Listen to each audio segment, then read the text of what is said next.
안녕하십니까? 세상에 깊이 있는 지식을 탐구하는 시간입니다.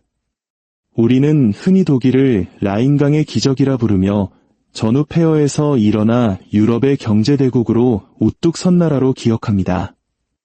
수십 년간 독일은 유럽연합의 심장이자 흔들리지 않는 척추였습니다. 세계 10대 공산품 중 하나는 독일에서 만들어질 정도로 그들의 제조업은 타의 추종을 불허하는 거인이었죠. 모두가 이 경제적 기적이 영원할 것이라 믿었습니다. 하지만 지금 그 기적의 토대가 조금씩 균열을 보이고 있습니다. 독일 경제는 2년 연속 마이너스 성장을 기록할 것으로 예상되며 독일의 자부심이었던 폭스바겐과 같은 거대 기업들은 경쟁력 유지를 위해 고군분투하고 있습니다. 심지어 폭스바겐은 87년 역사상 처음으로 자국 내 공장 폐쇄까지 고려하고 있다는 충격적인 소식이 들려옵니다. 이미 300만 명이 넘는 실업자가 발생했고 3년 연속 경기 침체라는 어두운 그림자가 독일을 뒤덮고 있습니다. 이대로 무너지는 것을 지켜볼 수만은 없었던 독일 정부는 역사적인 도박을 감행합니다. 무려 5천억 유로, 우리 돈으로 약 750조 원에 달하는 거대한 돈을 쏟아붓기로 결정한 것입니다. 이는 독일 전체 GDP의 15%에 해당하는 현대 독일 역사상 가장 큰 규모의 경기 부양책입니다. 버는 것보다 적게 쓰고 무모하게 빚을 내지 않는다는 재정 건전성. 이는 수십 년간 독일 경제의 정체성이자 반석이었습니다. 그런 독일이기에 이번 결정은 단순한 정책 변화가 아닌 가히 혁명이라 불릴 만합니다. 균형 예산과 신중한 지출이라는 원칙은 독일을 유럽의 금융 앵커, 즉 가장 든든한 버팀목으로 만들어준 명성이었습니다. 하지만 절박한 시기는 때로 절박한 조치를 요구하는 법입니다. 만약 이 거대한 도박이 성공한다면 독일 경제뿐만 아니라 유럽 전체에 새로운 활력을 불어넣을 것입니다. 하지만 만약 실패한다면 독일이 힘들게 쌓아올린 신뢰의 탑이 무너지는 것은 물론 유럽 대륙 전체를 깊은 위기의 수렁으로 끌고 들어갈 수도 있습니다. 과연 독일은 어쩌다 이 막다른 길에 다다르게 된 것일까요? 그리고 750조 원이라는 천문학적인 도박은 정말로 독일의 미래를 바꿀 수 있을까요? 겉으로 보기에 독일 경제는 다른 선진국들과 크게 달라 보이지 않습니다. 높은 교육 수준의 시민, 탄탄한 중산층, 그리고 부유한 노동자들이 있죠. 하지만 그 구조를 깊이 들여다보면 매우 독특한 특징이 있습니다. 대부분의 선진국들이 금융이나 컨설팅 같은 서비스업 중심으로 경제 구조를 전환할 때 독일은 꿋꿋하게 산업 수출에 뿌리를 내리고 있었습니다. 독일 북부의 도시 볼프스부르크를 예로 들어보겠습니다. 이곳에는 세계에서 가장 큰 자동차 공장이 있습니다. 6만 명이 넘는 직원들이 매년 거의 100만 대에 달하는 자동차를 생산합니다. 이 단일 공장에서 만드는 자동차의 수가 영국이나 이탈리아 전체 생산량보다 많을 정도입니다. 독일은 유럽 전체 제조업 생산량의 4분의 1 이상을 차지하며 수출은 GDP의 거의 절반에 육박합니다. 이는 미국의 3배가 넘고 프랑스나 영국보다 훨씬 높은 수치입니다. 이러한 모델은 강력한 선순환 구조를 만들었습니다. 수출을 통해 벌어들인 돈이 국가로 흘러들어와 투자를 촉진하고 기업의 금고를 채우고 정부에게는 안정적인 세수를 보장했습니다. 다른 나라들처럼 성장을 위해 막대한 빚에 의존할 필요가 없었죠. 하지만 이 눈부신 성공 뒤에는 치명적인 취약점이 숨어 있었습니다. 만약 전 세계가 독일 제품을 사지 않게 된다면 이 성공 모델 전체가 한순간에 무너질 수 있다는 것입니다. 독일은 자신들의 운명을 글로벌 수요라는 외부 변수에 맡겨버린 셈입니다. 이러한 성장 모델, 우리 대한민국에게도 참 익숙하지 않습니까? 우리 역시 수출을 통해 한강의 기적을 이루었고 세계 경제의 흐름에 따라 국가의 명운이 좌우되는 경험을 수없이 해왔습니다. 그렇기에 독일의 현재 상황은 우리에게 더욱 의미심장하게 다가옵니다. 독일은 이 위험을 분산시키기보다 오히려 한 곳에 모든 것을 걸었습니다. 2009년 독일은 헌법에 채무제동장치라는 조항을 명시합니다. 이는 정부의 연간 신규 부채를 GDP의 0.35% 이내로 엄격하게 제한하는 법입니다. 참고로 미국은 매년 GDP의 5% 이상, 즉 독일보다 10배가 넘는 빚을 내기도 합니다. 이 엄격한 규칙은 투자자들을 안심시켰고 금리를 낮추었으며 독일을 안정성의 요새로 만들어 주었습니다. 그리고 한동안 이 전략은 완벽하게 작동했습니다. 2010년부터 2019년까지 GDP는 거의 25% 성장했고 실업률은 5% 아래로 떨어졌습니다. 매년 2천억 달러가 넘는 기록적인 무역 흑자를 기록했는데 이는 지구상의 그 어떤 나라보다도 많은 액수였습니다. 독일은 신뢰의 대명사가 되었습니다.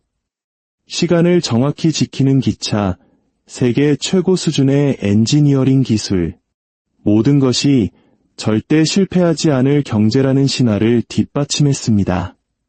하지만 2020년 그 환상이 깨지기 시작했습니다. 코로나19 팬데믹이 전 세계 무역을 하룻밤 사이에 멈춰 세웠습니다.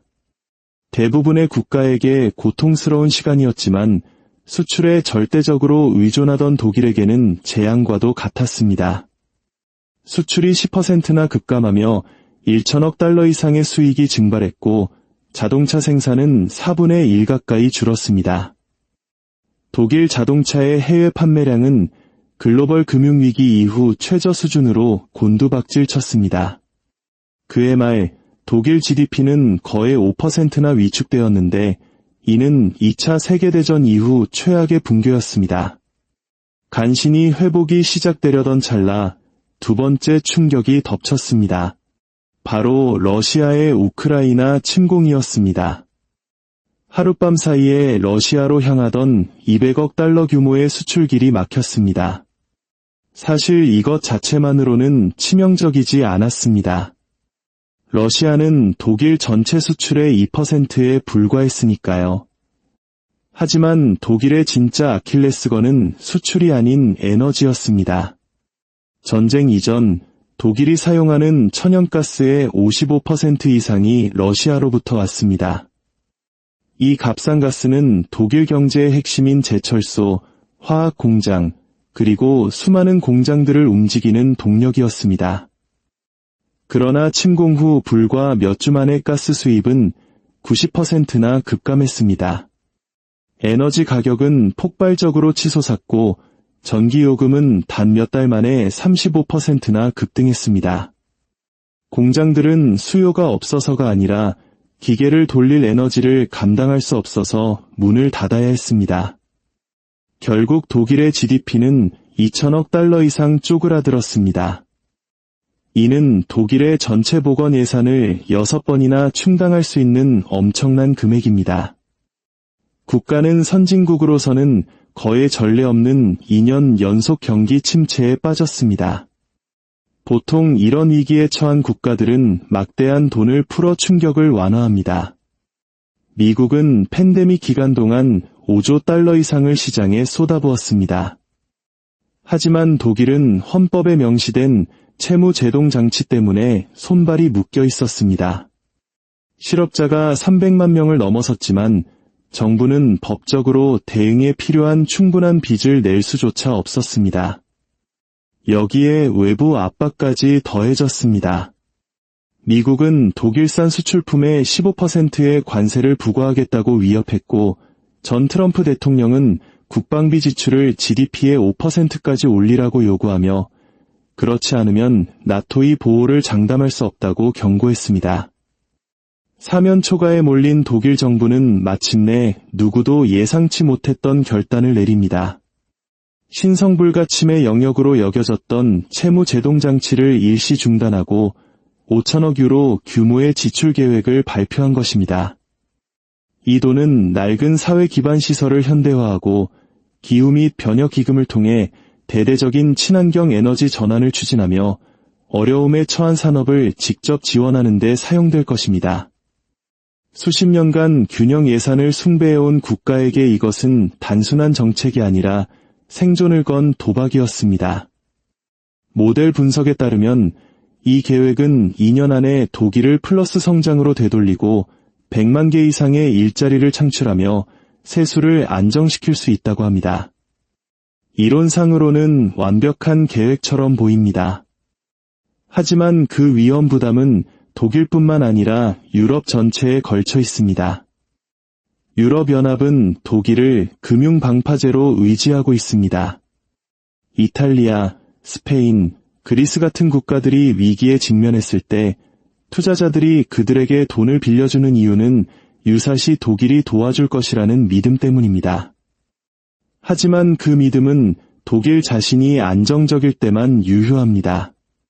5천억 유로라는 새로운 빚을 짊어진 지금 그 안정성의 의문이 제기되고 있습니다. 신용평가사들은 등급 하향을 경고하고 있고 투자자들은 독일 국채 보유량을 줄이고 있습니다. 결국 이 도박의 성패는 시간에 달려 있습니다. 독일은 3천억 유로를 고속철도, 현대적인 교량, 초고속 인터넷망과 같은 인프라에 투자할 계획입니다. 또 다른 1천억 유로는 거대한 해상 풍력 발전단지를 건설하고 2030년까지 태양광 발전을 5배로 늘리는 등 재생에너지에 투입됩니다. 이 프로젝트들은 궁극적으로 에너지 비용을 절감하고 공급망을 강화하며 산업을 부활시킬 잠재력을 가지고 있습니다. 하지만 궁극적으로라는 단어가 문제입니다. 독일 중앙은행은 이 투자들이 2027년까지는 의미 있는 성장을 가져오지 못할 것으로 추정합니다. 그동안 독일은 매년 400억 달러, 우리 돈 약 55조 원에 달하는 이자를 갚아야 합니다. 이는 독일의 전체 교육 예산과 맞먹는 금액입니다. 만약 금리가 조금이라도 오른다면 이자 부담은 눈덩이처럼 불어날 것입니다. 역사는 희망을 보여주기도 합니다. 2차 세계대전 이후 일본은 인프라에 막대한 돈을 쏟아부어 재건에 성공했고 이후 20년간 연평균 9%에 가까운 경이적인 성장을 이루었습니다. 하지만 지금의 독일은 전후 일본이 아닙니다.